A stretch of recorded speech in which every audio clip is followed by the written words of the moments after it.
De entre todos los activos de inversión, Aspine 11 Family Office selecciona los mejores productos adaptados a sus necesidades. Porque sus metas son las nuestras, conozca las ventajas de un departamento de inversiones fundamentado en el cliente. Pregúntenos.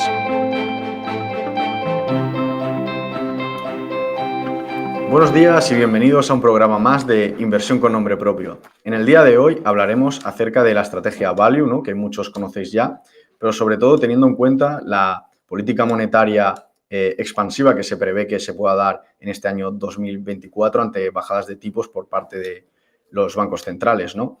Para hablar de este tema tendremos el placer de contar con Gonzalo de Capital Strategies. ¿Qué tal, Gonzalo? Buenos días, Juan. Un placer tenerte aquí y también contaremos con Francisco Burgos de Cobas. ¿Qué tal? Hola, buenos días. ¿Qué tal? Un placer estar de nuevo con vosotros.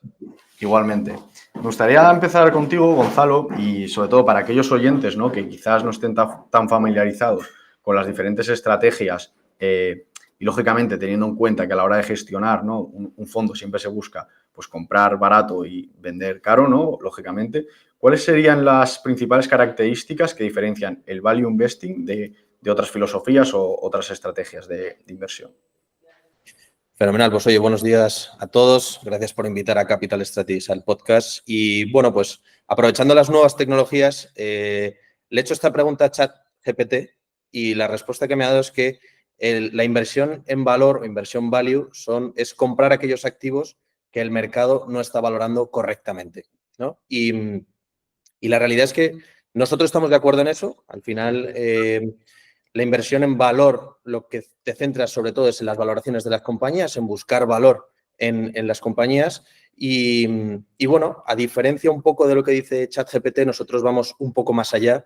Y para nosotros en valor son todos aquellos, o inversión en valor, son todos aquellos negocios o compañías, a diferencia que no sean las de ultra growth o ultra crecimiento, ¿no? Aquellas que están en ese early stage, que se consideran startups o que están empezando a arrancar en su crecimiento. Siempre y cuando teniendo en cuenta que encontramos valor en aquellas compañías que en función de los beneficios que van a conseguir o que están consiguiendo, el mercado las está valorando mal, ¿no? Por eso, nosotros lo que pensamos es que a la hora de invertir en valor hay que tener en cuenta dos variables. La primera es las propias valoraciones de las compañías. Todos estamos de acuerdo en que cuando invertimos en valor hay una valoración que no se está teniendo en cuenta correctamente o que el mercado no está valorando correctamente. Y luego, por otro lado, pues tenemos que tener en cuenta lo que llamamos el margen de seguridad, ¿no? ¿Cuál es esa diferencia entre el valor intrínseco de una compañía y su precio en el mercado? Obviamente, este margen de seguridad no es igual para todas las compañías y tampoco es igual en función de si estamos en un sector de consumo discrecional o si estamos en un sector, por ejemplo, como las aerolíneas, ¿no? Ese margen variará y será pues, mayor o será menor. ¿Cómo diferenciamos principalmente estos, digamos, sectores o formas de invertir? Pues a día de hoy yo creo que ya hay tantos estilos de inversión que ya nos hemos hasta perdido porque tenemos value, quality value, growth, quality growth. O sea, yo creo que ya según van pasando el tiempo vamos descubriendo nuevos estilos de inversión, pero centrándonos un poco en lo que es el value y enfocándonos más en eso, siempre se ha tenido un poco la concepción de que el value son determinados sectores, que en una cartera value, por ejemplo, no puede haber tecnología, solamente puede haber financieras, solamente puede haber sector energético o solamente puede haber consumo básico. Para nosotros eso no es así. Para nosotros el valor se puede encontrar en cualquier sector. De hecho, haciendo referencia un poco a una estrategia que tenemos aquí, que es Divas Euroson Value Fund, podemos ver en la cartera que ha tenido tecnología, ha tenido energía y ha tenido sector financiero a lo largo de todo su track record. ¿Y eso por qué es? Porque al final nuestro proceso de inversión se basa básicamente en encontrar ese valor independientemente de si estamos en un momento en el que el factor value es el que está funcionando o si estamos en un momento en el que es el factor growth el que está funcionando, como nos ha pasado desde aproximadamente el 2007, que venimos teniendo en términos generales un momento tremendamente growth, donde han empezado a surgir nuevas tecnologías, innovaciones, inteligencia artificial, o sea, son nombres que han ido sonando en todos estos años y bueno, pues al final ¿En qué nos hemos basado nosotros o en qué nos hemos centrado? En crear un proceso de inversión donde ese valor o llevar esa inversión value en cualquier entorno de mercado, independientemente de que sea el growth o el ultra growth el que esté funcionando mejor, que lo esté haciendo el value. Y para ello, pues, ¿qué hemos hecho? Pues hemos intentado conseguir alfa en todos estos momentos de mercado, ¿no? Para ello, pues buscamos el valor en todos los sectores. De hecho, nuestro, digamos, asset allocation sectorial es una foto resultado de nuestra selección bottom-up. Nosotros no cogemos estos sectores y decimos, oye, pues en base a estos sectores vamos a seleccionar nuestras compañías. Al revés, seleccionamos las compañías, de ahí surgen unos sectores. ¿Y qué es lo que tratamos nosotros? Pues dentro de esos propios sectores y con esas compañías, generar alfa, tratar de batir al mercado y hacerlo en el mayor tiempo posible en un largo plazo. Al final, si intentamos entrar en momentos más value o intentamos entrar en momentos más growth, pues al final lo más probable es que nos equivoquemos de estrategias porque, pues bueno, nunca es recomendable hacer ese market timing, ¿no? Así que bueno, eso es un poco el value para nosotros. Gracias, Gonzalo. Como bien dices, ¿no? Al final sí que se asocia normalmente ciertos sectores a esta estrategia value, pero eso no tiene por qué excluir otros sectores que también pueden, al final, es una filosofía de inversión, ¿no? También podemos entrar en otros sectores que no están tan asociados a lo que es el value históricamente. Me gustaría ahora pasar contigo, Francisco, y bueno, dentro de lo que es la estrategia value, se busca sobre todo, como comentábamos antes, ¿no? Pues comprar empresas que en el corto plazo estén baratas o infravaloradas, ¿no? Con el objetivo de que el mercado finalmente reconozca el valor con el tiempo. No obstante, el mercado puede tardar años en reconocer ese valor intrínseco de la compañía por factores macro. ¿Cómo se gestiona desde un fondo value este contexto? La pregunta que me lanzas, yo creo que hay dos conceptos clave que hay que resaltar para dar respuesta a esta pregunta, ¿no? El primero de ellos es el factor temporal y el segundo es lo que comentabas de la macro, ¿vale? En primer lugar, la renta variable cuando uno invierte siempre tiene en cuenta ese binomio rentabilidad-riesgo, ¿no? En el que se supone que a mayor rentabilidad pues uno está asumiendo mayores riesgos. Y esto en la renta variable es cierto, pero es cierto en periodos cortos de tiempo, donde tú puedes obtener potencialmente las mayores ganancias que en otros tipos de activos, pero potencialmente también puedes obtener las grandes pérdidas. Si tú dejas correr, si mantienes, o sea, si dejas correr el tiempo, con el paso de los años, la renta variable no solo se convierte en el tipo de activo más rentable, sino además en el más seguro, en el que menos pérdidas potenciales tienes, ¿vale? De manera que tienes en un único tipo de activo el mejor o maximizas ese binomio rentabilidad-riesgo. Además, y como consecuencia del factor temporal, hay un segundo concepto derivado de esto, que es la volatilidad. La volatilidad muchas veces en nuestro sector se entiende o se vincula al riesgo. Y eso es cierto si lo vinculas o si lo conceptúas como algo meramente en el corto plazo, ¿vale? Pero la volatilidad, si tú tienes un horizonte temporal de largo plazo, se convierte en oportunidad de inversión, de manera que arbitras esas oportunidades que hay en el corto plazo por las ineficiencias de mercado que ocurren y las mantienes a corto plazo hasta que el mercado corrige esa ineficiencia porque es altamente eficiente en el largo plazo.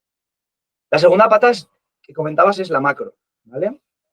¿Qué ocurre con la macro? Es imposible tomar decisiones respecto a la macro porque es imposible saber lo que va a ocurrir, mejor dicho, con los criterios macro porque hay una gran cantidad de factores exógenos que no somos capaces de predecir y con un añadido y otro concepto vinculado a la macro que es el market timing o es intentar tomar decisiones en función de lo que yo piense que va a ocurrir en los mercados. Si no sabemos qué va a ocurrir en los mercados porque no tenemos la información perfecta, se hace complicado también por tomar decisiones en función de lo que vaya a pasar respecto a lo que yo pueda prever. De manera que tomar decisiones respecto al market timing suele ser la receta perfecta para el éxito. De hecho, hay un estudio de Fidelity que coge el S&P 500 desde el 1993 hasta 2019. Estar invertido en ese periodo de tiempo al 100% supone unos retornos de más del 1000% de rentabilidad. Perderte las 5 mejores sesiones reduce esa rentabilidad a un 650% más o menos, que es una diferencia increíble, pero si nos perdemos ya las 30 mejores sesiones, que es un mes de un periodo de 26 años, te estás quedando en un 100% de rentabilidad, prácticamente 10 veces menos. Entonces, teniendo en cuenta estos dos factores, el factor temporal de largo plazo y la macro, nosotros desde Cobas al final lo que hacemos es tener una metodología y filosofía de inversión que nos permite tomar partido de estos dos fenómenos que no se pueden controlar. Y explica el por qué el equipo de inversión ha tenido rentabilidades muy superiores al mercado durante un periodo de más de 30 años. Ojalá fuese porque somos más listos, que no, ojalá fuese por eso, pero simplemente porque tomamos partido de estos dos fenómenos. Entonces, ¿qué es lo que hace el equipo inversor? Primero, para el largo plazo, ¿qué hacemos? Buscar compañías que nos permitan trabajar en ese horizonte temporal de largo plazo. Y para ello compramos compañías que tienen flujos de caja incrementales en el tiempo, de manera que cada año que pasa estas compañías valen más. Si el mercado no reconoce su valor, lo único que ocurre es que el diferencial entre precio y valor aumenta. Entonces, buscamos, como decía, compañías con flujos de caja con visibilidad de 10 años. Compañías con ventajas competitivas que puedan proteger esa capacidad de generar beneficios en el largo plazo. Compañías que tengan poca deuda. Tenemos un ratio de deuda neta EBITDA en la cartera internacional de 0,3 veces. O sea, de nada, es una cartera sin riesgo. De manera que cualquier contexto de mercado, estas compañías van a poder navegar por ellos porque no tienen ese componente extra de riesgo que tiene la deuda. Y por último, que estén baratas. ¿Por qué? Porque hay que diferenciar entre lo que es una buena inversión de lo que es una buena compañía. Cuando invertimos en una compañía es para maximizar el retorno de la inversión.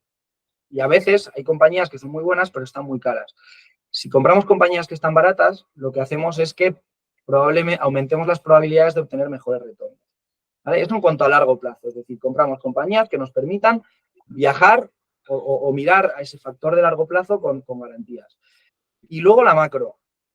Si no sabemos lo que va a pasar en los mercados y sabemos que hay volatilidad a corto plazo y sabemos que es imposible de predecir lo que va a ocurrir en las compañías en las que invertimos, lo que hacemos es tener un proceso inversor que nos permite alargar ese proceso de compra o de entrada en las compañías en periodos de tiempo largos. De manera que cuando compramos una compañía nueva, entramos con un peso muy controlado del 0,7 al 1% máximo del fondo y a partir de ahí vamos tomando posiciones si creemos que el negocio es bueno, si creemos que el equipo gestor está tomando las decisiones correctas y si encima hay ventanas de oportunidad que bajan el precio de la acción y por lo tanto podemos comprar la misma compañía más barata. Y esto lo vincula a la volatilidad como fuente de oportunidades. Entonces, hasta que una compañía llega a pesar un 2-3% de la cartera, tienen que pasar 2-3 años. ¿Vale? Y para que pese más de un 4 o 5% tienen que concurrir una serie de características en las cuales sea difícil que haya una reducción en la generación de beneficios en cualquier contexto de mercado, ¿no? Entonces, por un lado, estamos comprando compañías que nos permiten evadirnos del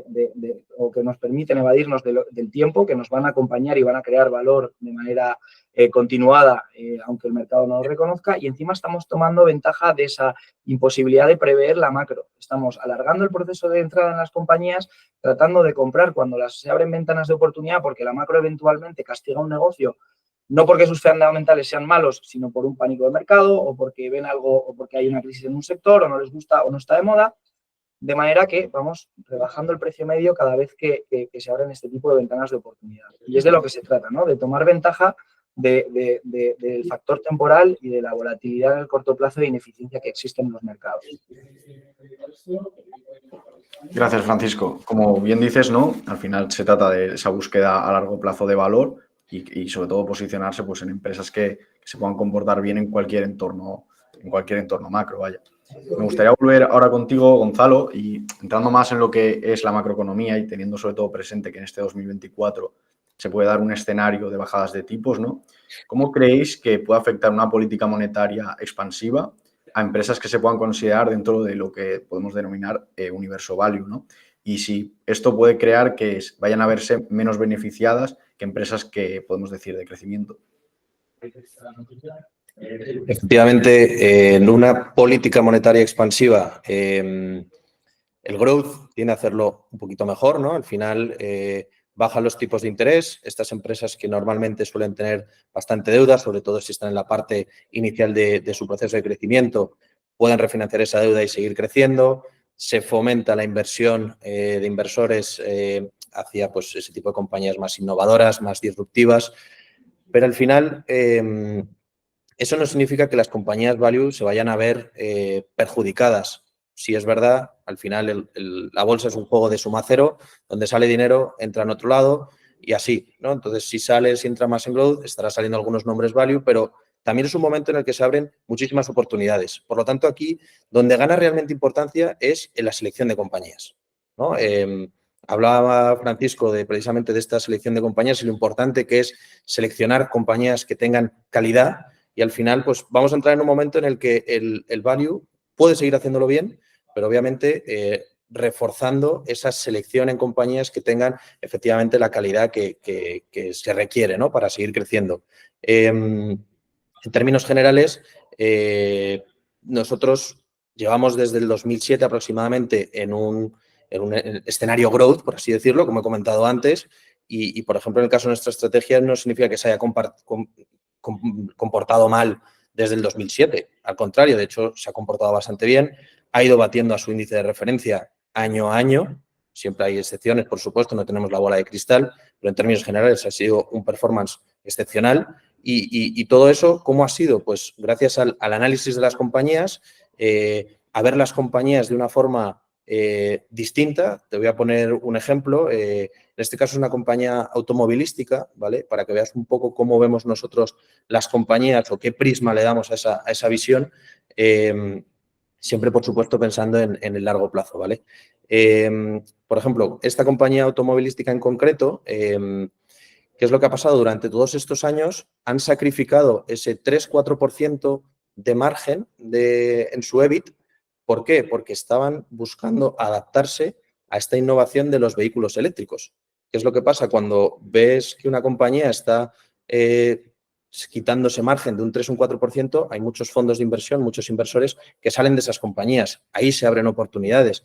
¿Por qué? Porque al final vemos que esta compañía para 2025 ya habrá terminado de adaptarse a esta revolución eléctrica y tendrá un modelo similar a los de combustión, pero en formato eléctrico. Por lo tanto, toda esa inversión en CAPEX y en I+D que han estado haciendo todos estos años, perjudicando esos márgenes, ya no va a ser tan necesaria. Por lo tanto, vas a tener a partir de este año, a partir del año que viene, un boost en esos márgenes de ese 3-4% que te vuelve a hacer a la compañía tremendamente atractiva. De hecho, es una de nuestras apuestas para este 2024, el sector automotriz, porque esa adaptación al vehículo eléctrico, esa ya no tanta necesidad de inversión en I+D y en CAPEX, te aumenta mucho más los márgenes, por lo tanto, las compañías se hacen mucho más atractivas y su crecimiento va a ser mayor. Siguiendo con esta misma compañía, en el caso, por ejemplo, nos preguntan, oye, si hay una recesión, las ventas de coches pues se van a ver afectadas. Por supuesto que se van a ver afectadas, pero al final, si tienes compañías en las que, por ejemplo, el 40% de tu negocio depende de flotas, pues las flotas de empresas y demás es un negocio que se ve menos afectado por temas de recesión, ¿no? Por lo tanto, es una empresa que no se va a resentir tanto, valga la redundancia, en momentos de recesión. O, por ejemplo, estas empresas automovilísticas, al final, tienen la gran mayoría negocios de leasing. Al igual que los bancos, estos negocios de leasing entran dentro del balance y muchas compañías automovilísticas, su balance parece el de un banco, pero realmente, si sacamos ese negocio de leasing de esos balances, de repente sale una caja neta espectacular en el que, pues, oye, pues hay empresas que pueden recomprar el 40%, el 60% de las acciones de la compañía solamente con esa caja neta. ¿Y para qué pueden utilizar esa caja neta? Pues para seguir creciendo, para seguir innovando en nuevos sectores, en nuevos vehículos, etcétera, etcétera, ¿no? Por ponerte un ejemplo de por qué es importante la inversión a largo plazo y por qué da igual que la política monetaria sea expansiva y el growth se vaya a ver más beneficiado. Nuestra estrategia, por ejemplo, si la cogemos desde el punto más bajo del COVID, que fue el 16 de marzo de 2020 hasta el 31 de enero del 2024, es una estrategia que ha subido un 200%, que eso significa ¿en qué? Un 50% más que el Nasdaq, índice growth por excelencia, ¿no? En un momento en el que es tremendamente growth y donde el mercado lo único que quiere es innovación, blockchain, criptomonedas, inteligencia artificial y sectores ultra growth, en las estrategias value sigue habiendo valor, sigue habiendo oportunidades y sigue habiendo opciones de generar rentabilidades pues tan impresionantes como esta o oportunidades y rentabilidades en general interesantes, ¿no? Si bien es cierto, nosotros tenemos unas carteras muy concentradas, pero eso también te permite ir adaptándote un poco a cuál es el contexto de mercado, si la política monetaria es expansiva, es más restrictiva, si los precios del petróleo están subiendo, si no lo están haciendo. ¿Cómo estamos posicionados un poco para este año? Pues creemos que los bancos siguen siendo una oportunidad excelente, siguen teniendo márgenes muy interesantes, están repartiendo unos dividendos considerablemente más altos que en años anteriores, por lo tanto creemos que están tremendamente atractivos. Por ejemplo, en el caso de los bancos italianos, han hecho unas limpiezas de balances que son espectaculares, reduciendo un montón los costes. Por lo tanto, vemos oportunidades en este sector.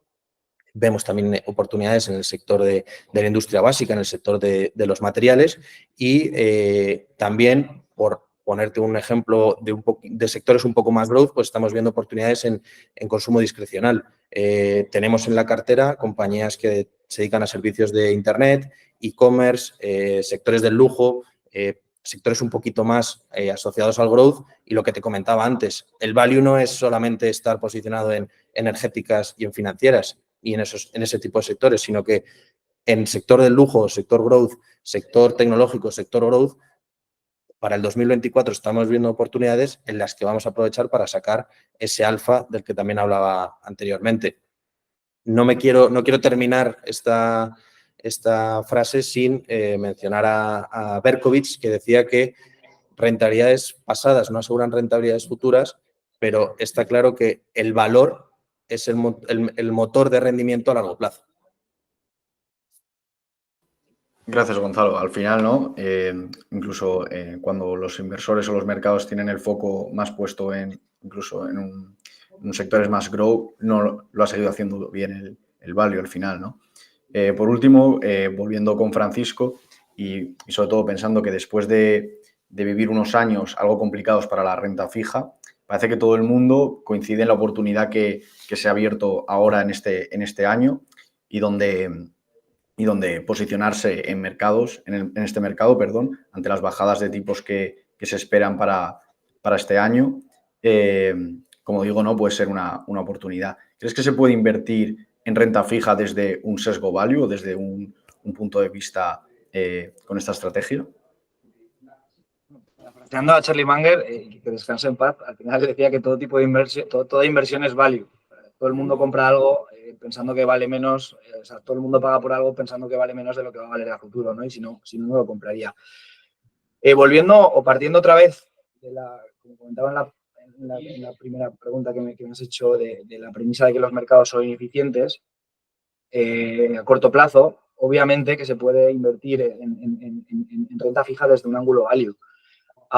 Y de hecho, la inversión en renta fija muchas veces, sobre todo aquella que mantienes hasta el vencimiento, descansa sobre un análisis muy, muy fuerte en los fundamentales. Nosotros, por ejemplo, tenemos Cobarrenta, que nosotros, nuestro expertise obviamente está en la renta variable, pero utilizamos nuestro expertise en renta variable como un vaso comunicante para tomar participaciones en bonos corporativos de compañías de nuestra cartera que conocemos al dedillo, que sabemos que son muy solventes y, por lo tanto, obtenemos, de nuevo, tratamos de maximizar ese binomio rentabilidad-riesgo en compañías que sabemos que van a llegar al vencimiento de ese bono que están emitiendo seguro, mientras vamos recibiendo los cupones con unas tires súper interesantes y sin ningún riesgo del principal, ¿no? Pues que al final también es de lo que se trata si vas comprando un bono hasta vencimiento. Por entrar un poco más y porque entendéis más o menos cómo nosotros enfocamos esta inversión, tenemos el fondo Cobarrenta, que además las rentabilidades están siendo muy buenas porque a 5 años en Citywire está clasificado el 9º y el tercero a 3 años, cosa que está muy bien. Tenemos un 70% de la cartera invertidos en bonos alemanes, o sea, activo libre de riesgo con una TIR del 2,25. Tenemos un 15%, para meterle un poquillo más de picante, con deuda corporativa y high yield, donde tenemos deuda investment grade que nos está pagando entre el 7 y el 9%, o sea que volvemos, compañías de gran calidad, sin ningún tipo de problema, que nos están pagando un 7 y un 9, o sea, fenomenal por ese lado. Y por último tenemos el resto también de bonos high yield, de compañías que tenemos en cartera que han hecho emisiones y que debido a la profundidad de conocimiento que tenemos en cartera en esas compañías nos permite tomar partido de esos bonos corporativos teniendo en ese 15% de deuda corporativa unas tires del 11%. ¿Vale? La duración media de la cartera, además, de renta fija es inferior a los 2 años y no podría ser más de 5. O sea que los riesgos son muy bajos Y luego también es verdad que metemos un 15% de renta variable para darle las mejores compañías que tenemos en cartera de los otros fondos para, pues, bueno, añadirle también un poco de alfa, ¿no? Entonces, por responder a la pregunta, yo creo que sí que es posible y que de hecho yo creo que es uno de los mejores enfoques que uno puede tener para invertir en renta fija, que además en el momento en el que estamos actual, un fondo de este tipo, pues oye, es una manera atractiva de